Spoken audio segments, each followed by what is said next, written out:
So welcome everyone to the Vox Box in the European Parliament here in Brussels. This is an EPP Group talk on Russia, Ukraine, the UK, the EU, the Brexit effect. What has been the post-Brexit UK foreign policy regarding Russia? Is it stronger or weaker? How does that factor into this Ukraine conflict right now? What's been the UK policy towards Russia? Joining us to talk about this is Edward Lucas, author of The New Cold War. You were former editor of The Economist when you were based in Moscow. You got lots of stories about that. See how much we can pack that in. Andrius Kubilius, Lithuanian member of the European Parliament, chairman of the delegation to the Euronest Parliamentary Assembly that includes some former Soviet bloc countries, actually. Other committees, including foreign affairs, delegations to Ukraine, Russia parliaments. Your former prime minister of Lithuania. You faced down the Soviets.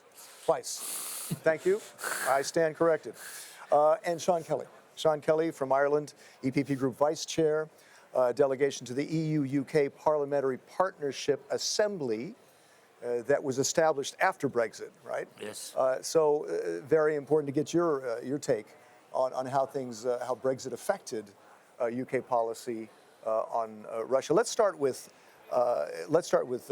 Edward about Brexit in general. Did that and regarding this Ukraine war, did Brexit encourage Putin to invade Ukraine?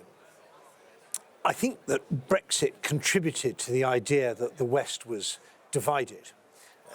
That certainly didn't help. I suspect that Putin's decision to invade Ukraine was based on his calculations about what the West generally would do and what was going to happen inside Ukraine and how well the Russian armed forces are going to perform. And he was wrong on all of those. And I still say we were right and Putin was wrong, but unfortunately it didn't stop him going ahead with the war. I think that the immediate effect of Brexit was to cast a bit of a light on Russian interference in the British political system, because there were some big questions about whether Russia had somehow intervened to finance the anti-EU, the Leave campaign. There was also a very big deal around Boris Johnson, who seemed to be very soft on the Putin regime. I was the first witness to our Intelligence and Security Committee report on Russian interference in Britain. Right. I gave a detailed account of what I'd seen over the last 30 years. And although the committee's report was excellent, Boris Johnson didn't act on it and in fact tried to squash the report and disband the committee. Though we have to say that Boris Johnson went to Kyiv after the invasion. He then had a road to Damascus conversion. He went from being someone who we were deeply skeptical about because of his friendship with certain Russians in London and his seemingly unwillingness to see the danger of the Putin regime. But once the war started, yes, hats off to him.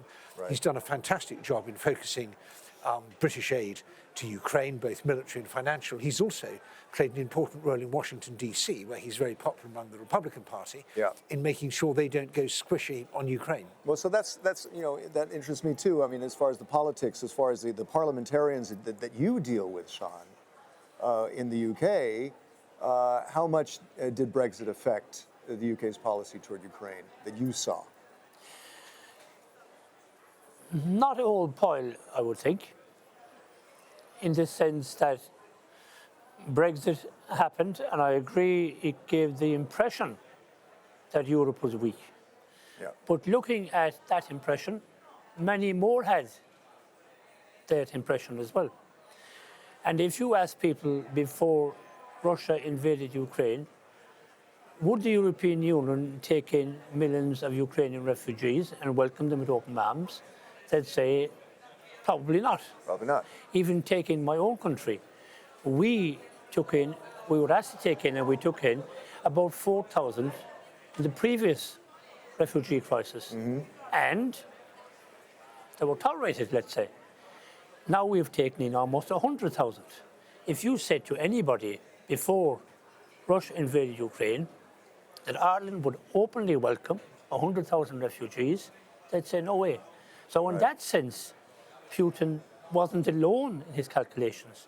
What actually transpired subsequently was Europe saw the horror of what Putin did, And they put their differences aside and said, we must stop this and do everything we can to stop it. And that, thankfully, unity is still continuing, Brexit or no Brexit. So that, I think it's more, I guess, as both of you were kind of indicating, is that there was a lot of division from Brexit between the UK and the EU, and that kind of gave that impression of weakness.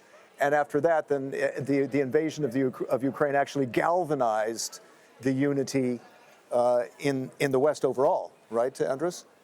Yeah, absolutely. I agree. That really Brexit was some kind of, definitely it created the feeling that Europe is somewhere in a very critical situation. Is falling apart. Yeah, falling apart. Britain is leaving. Yeah. Europe is becoming weaker, smaller, and so on. In addition to that, I would mention that always, at least in the Baltic states, we were considering, that Great Britain is very strong on security issues, despite whatever prime minister, is coming. Sure. Very strong on transatlantic relations. And, I can imagine that maybe Putin started to calculate, okay, Britain left, European Union, so it means that, Europe will be much more weaker in all those, issues. And that is perhaps was, created some kind of temptation for him to also to try to test Europe. Of course, he totally, of course, that was, totally wrong forecast what he did before the war, both about EU and both about, Ukrainian defense capabilities. And really, Europe showed quite strong, capabilities, which we're not expecting that Europe has such a capability. Now, really, Great Britain also showed some kind of, strong leadership. But still, for me, it's pity that, if Britain would be inside of EU, I think that, EU would be stronger in delivering, much more of what was needed for Ukraine. Yeah, together. Edward, with Brexit, though, do you think that the UK response could have been even stronger if there weren't Brexit, the response to the Ukraine invasion? Well, I think that most of what matters from the military point of view is inside NATO, and that, if anything, Britain has done rather more in NATO since Brexit. And we have also things like the Joint Expeditionary Force, which is a British-led 10-country expeditionary framework for the Nordic-Baltic area. Yeah, they do exercises in the Eastern Europe. And it's the idea is a sort of coalition of the capable and the willing and the threat-aware. And I think that post-Brexit, the government's been very keen to show that it's still engaged in European security. And perhaps we've done a bit more than we might have done otherwise. On the sanctions, I think that the European Union did a very good job on sanctions. I'm not sure it would have been any tougher if Britain had been in. It seemed to be there was a big consensus behind it. Britain's own role was quite robust as well. What I'm missing is serious sanctions on the enablers, the bankers and lawyers and accountants and PR people, and fixers and grifters. People still talk about Londongrad, right? But there's still a presence of... I mean, London is the sort of open sewer when it comes to this, but one could also point to places like Vienna, where it's not safe to be an opposition journalist dealing with the investigating the Russian regime. My friend Christoph Grozev from Bellingcat had to leave Vienna because his life's in danger living there. So there's plenty of room for going after the supporting cast of characters who launder money and peddle influence. And I think Britain could have done more, but I think Europe could have done more too. And I very much hope now that as we look for more things to do to try and cripple the Putin war machine and the Putin lie machine and to support Ukraine, that we'll go after the enablers as well. Yeah, do you think, Jean, do you think the sanctions could have been stronger without, had Brexit not happened? Do you think the sanctions could have been, put more pressure on Moscow? I think what has happened is, number one, Ukraine, particularly their army, has overperformed, and sanctions have underperformed. Because people didn't expect the Ukrainian army to be so strong and resilient, and they are, and very brave. But we were led to believe, I think, that for maybe the first time ever, this was going to be a war fought on two fronts, militarily and sanctions. Yeah. the sanctions haven't worked as well as they should have.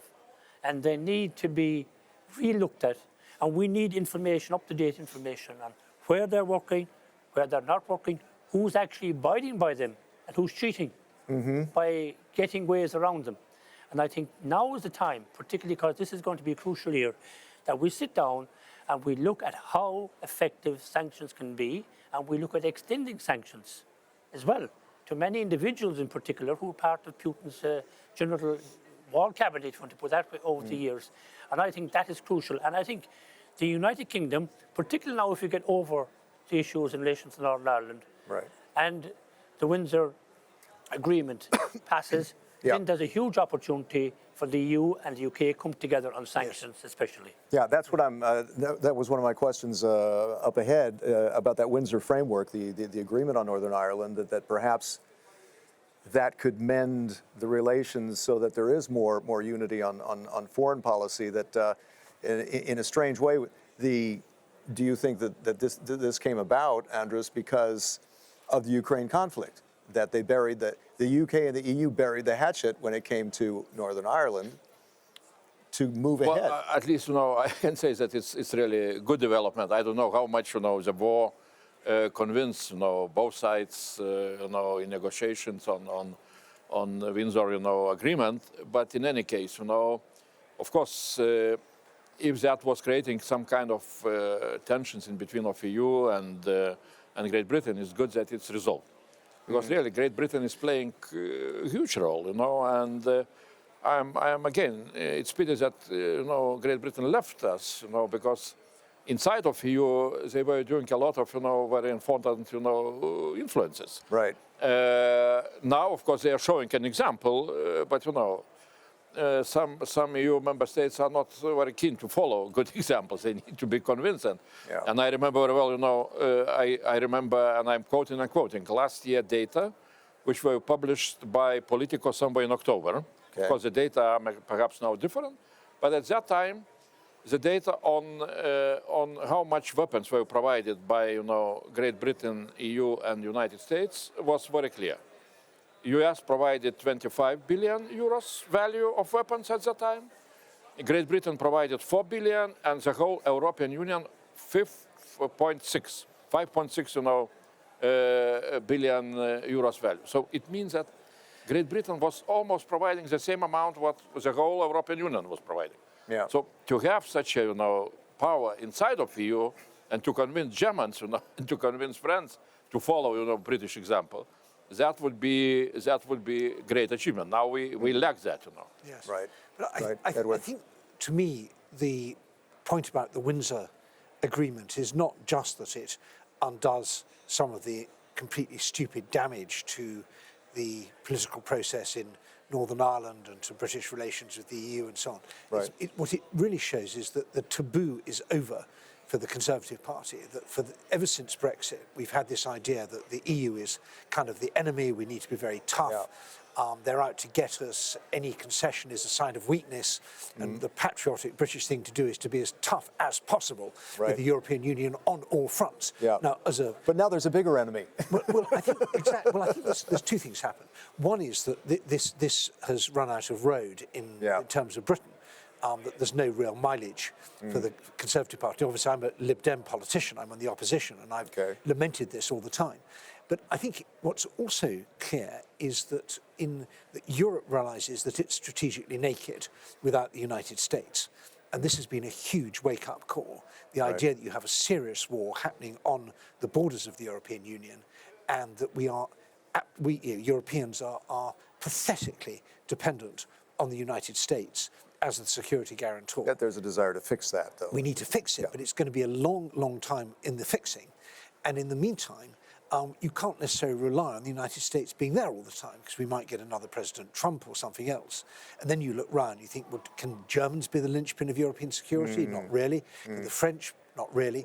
And so that is a real opportunity for Britain. So I think that this lays the foundation for a kind of grand bargain, where Britain will get closer to Europe in economic terms and regain quite a lot of what we so foolishly gave up with Brexit. Right. And in return, Britain will offer a lot more on defence and security. Now, I'm not saying that's going to happen, but at least the possibility is now there. Well, I mean, we saw the Saint-Malo agreement, right, in the 1990s. So there was, laying the groundwork for that. And I'm sorry, Sean, I know you have to leave pretty soon, early. So we want to give you a little bit more time here. Let me throw a hand grenade in here. Something in the Daily Express, okay, so you already know the ethos, quotes the think tank, the Center for Brexit Policy, saying that Ukraine was saved thanks to Brexit giving a freer hand to the UK without the common security and foreign policy. It gave them a freer hand. What do you think, Sean? Nonsense. All right, why? Because it doesn't make sense. They had a free hand to do what they wanted to do in relation to Ukraine. I think, in fairness, even Boris Johnson, who has been most inconsistent, particularly in his approach to Brexit, reflected, I think, what the British wanted and gave Ukraine as much help as possible. As Andrius was saying, gave almost as much as Europe. That had nothing really to do with Brexit. It had to do with their own foreign policy. And he's right. If they were within the European Union, there would be more help coming from the European Union, initially, particularly. And they were always, and this is the big loss where we're concerned, and the Irish see this more than anyone, they were a big loss in countering the power of Germany and France. That's gone now. So that's a big loss. And if they were here, I've no doubt about it, that there would have been a better response, particularly militarily, from Germany, and maybe other countries as well, at the outset. Now it's changing, thankfully, but I think, in fairness, the UK, with or without Brexit, would have done what it did anyway. It's impossible to sign any single element of our policy towards Ukraine, which would have been impossible had we stayed in the EU. Everything we've done, we could have done in the EU in terms of giving weapons, in terms of sanctions. We see within the European Union, there's all sorts of countries that do things that are much tougher. The Baltic states have been far tougher than the EU average. There's plenty of scope to be tougher. So this is just nonsense. It's part of this whole Brexit lie machine, which has, I think, finally reached the point that nobody's believing these things anymore. I do. Sorry, go on. Yeah, well, Andrius, what's your take on that? I mean, do you think that without Brexit, the EU might have been, and some EU members might have been emboldened, as you guys say, to act stronger? Absolutely. From the get-go, I'm from the repeating beginning. That, What does it mean, common foreign and security policy? For you, it's difficult to describe. Yeah. It's quite limited, in the scope. Yeah, because and national governments do their own thing too, right? And and inside of EU, have different countries with different, support towards Ukraine. How much, Estonia or some other countries were, spending of their military budget, to Ukraine. It was not influenced by CFSDP, So that's clear. Second is that, really, where we are missing, Great Britain, again, I can repeat, I think that, still we are learning the lessons why, we are in face of this geopolitical crisis.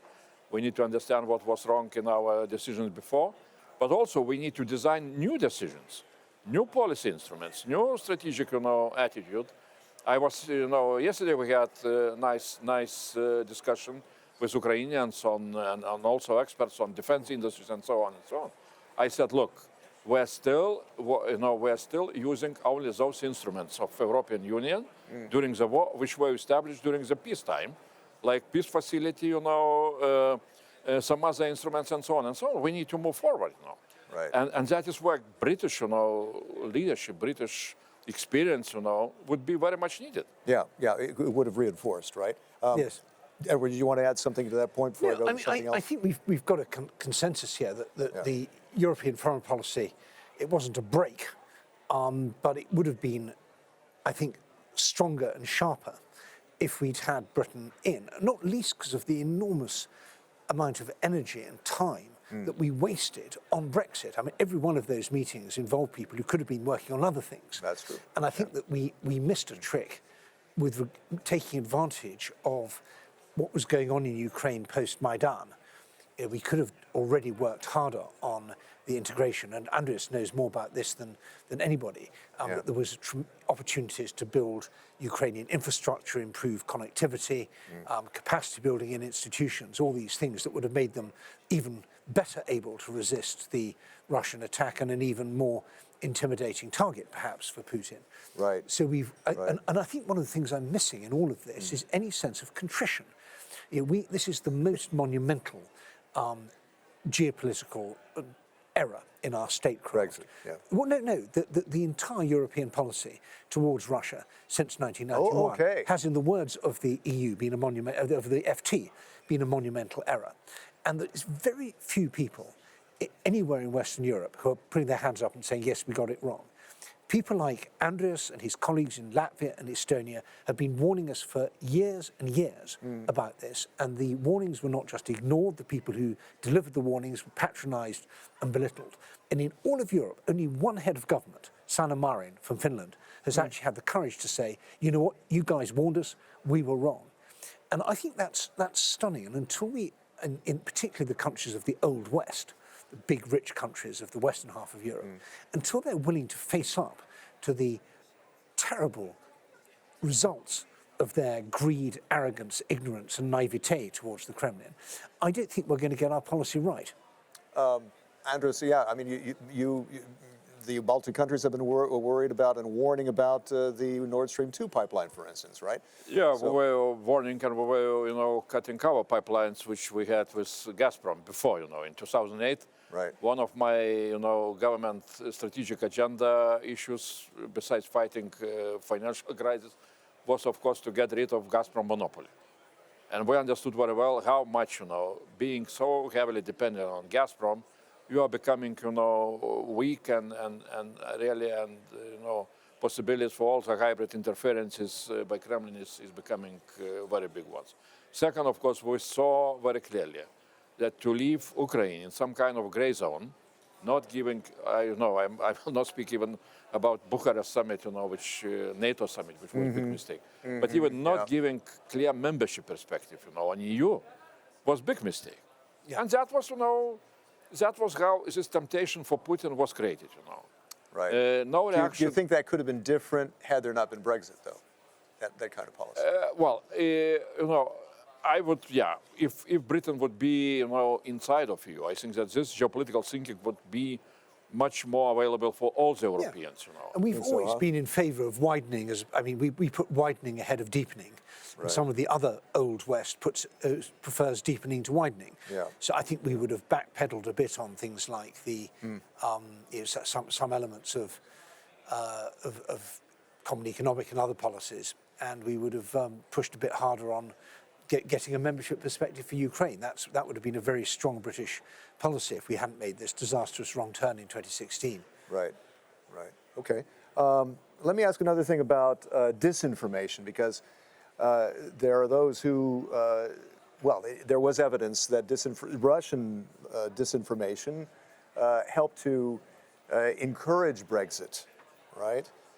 How is Russian disinformation now affecting UK politics?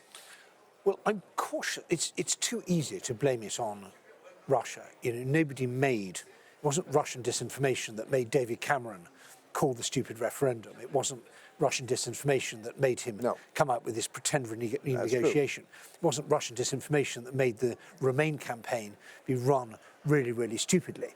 So I think there may have been an element of this, but it's too easy to blame it. If we'd done everything else, done other things right, this wouldn't have made a difference. I think that the big thrust of Russian disinformation is spreading cynicism, this FUD, as the Americans call it, fear, uncertainty and doubt. And we've seen that whether it's on the migration crisis, whether it was on the aftermath of the financial crisis, whether it's on COVID, where there was a lot of Russian disinformation. So it's there. I think that we are now waking up to it a bit. I think that the sort of the golden age for Russian disinformation is over, because people have begun to realize, yes, this is going on, this is a thing. Even the Germans, who used to laugh when we told them, watch out for Russian disinformation, they now, now admit they know it's happening. Yeah, absolutely. Let's look forward a little bit. These last few minutes. Let's look at how now that we have this Windsor agreement regarding Northern Ireland, what is the future of EU-UK relations regarding Ukraine? Do you think there could be more common action, especially in terms of sanctions? What hopes do you have, Andrius? Well, I would say absolutely. We are looking how to increase relationship in also different areas. I can say very simple example. When the war started, on the same day, I initiated creation of special parliamentarian network, United for Ukraine. Now it's quite an active organization. Recently we have been to Kiev with a delegation, and I was very happy to have somebody from British Parliament, chairwoman of Foreign Relations Committee and so on and so on, and their voice, their position was very important for all others. So I mean, where we can how we can use our relationship, how we can use our cooperation on sanctions. Absolutely, I agree. On sanctions, on military deliveries, on development of military industry capabilities to deliver. So everything is very much needed, and here again and again, I feel some kind of nostalgia, that really what I see is still missing in here in European Union, in Brussels and around, really some kind of clear leadership. I don't want to blame anybody too much, but I feel that there is shortage of that.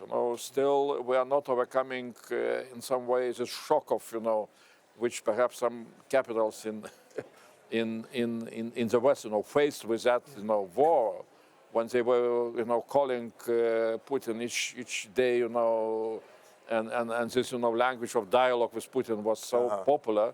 Right. Suddenly it became totally clear that was nonsense. No, yeah, it wasn't working. So, and I see still some kind of this lack of geopolitical leadership. Yes.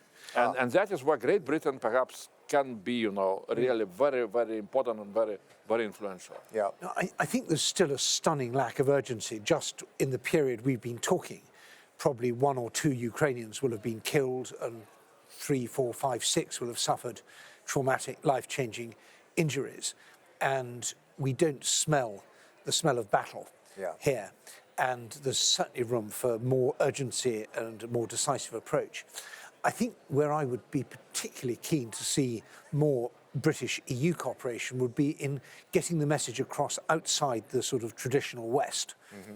It's really disappointing to see big democracies like Brazil, India, Indonesia, Nigeria, South Africa not seeing this as an resistance to an imperialist war, but seeing it as some kind of East-West conflict where the Western proxy is getting a kicking. They sort of see it as if it was a bit like Afghanistan. And I think that we have the EU with its enormous development and diplomatic footprint, and Britain with its historical ties dating from the era of our own empire. I think we could really do a much better job in helping the Ukrainians to tell their story in the so-called global south, and that would be a tremendous project for us both to work on. What about further coordinating both economic and military aid?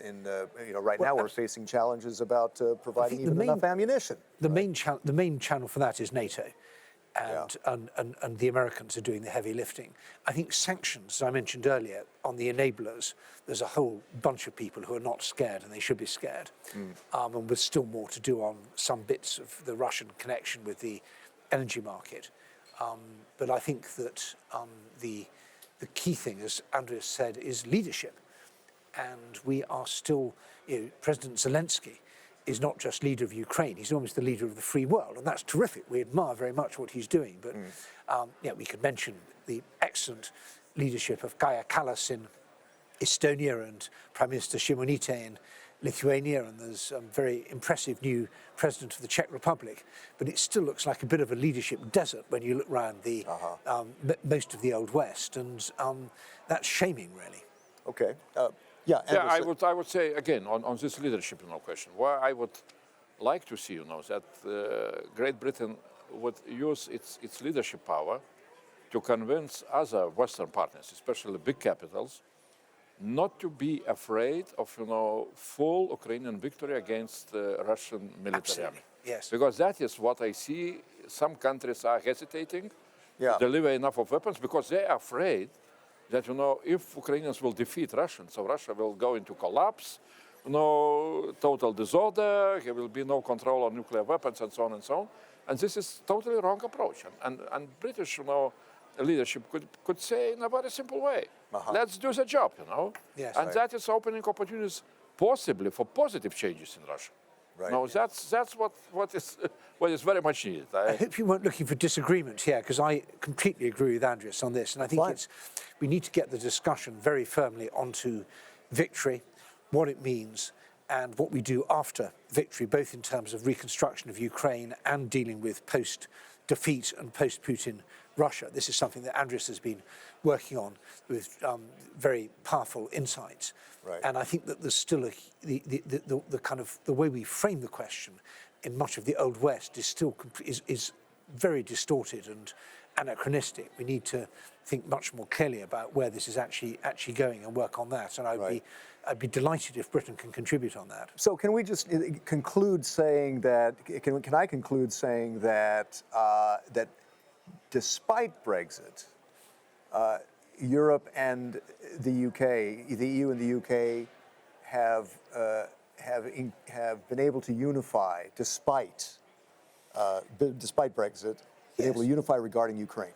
Yes, I think there's a big degree. I put it slightly differently. I think that we've. It's almost like the ball's reached the end of the elastic, is coming back again. We've maxed out on the hopes of Brexit. Most of them have proved fruitless, and now on every front, whether you're talking about economic cooperation, cultural cooperation, scientific cooperation, defence and security cooperation, the logical thing for Britain and Europe to do is to work more closely together. And I think that's going to be the story of the next 10 years. Obviously, I hope that it ends up with very close relations and that we eventually rejoin. But even if we don't get that far, the trajectory to me is now clear. And I assume that's your hope as well, Andrius. I think that, inside of EU, we need to understand how important it is for us, cooperation with Britain. And I hope that the same will happen in Britain, that they will understand how important it is, for Britain, cooperation with EU. Yeah. I think that's a good note to end on. Thank you very much, Thanks for gentlemen. having Thank me. you. Yes, Thanks a thank lot. you to Edward, to Andrius, and to Sean. Thanks to all of you for watching. Keep in mind at EPP Group EU and the website eppgroup.eu. My name is Chris Burns. See you next time.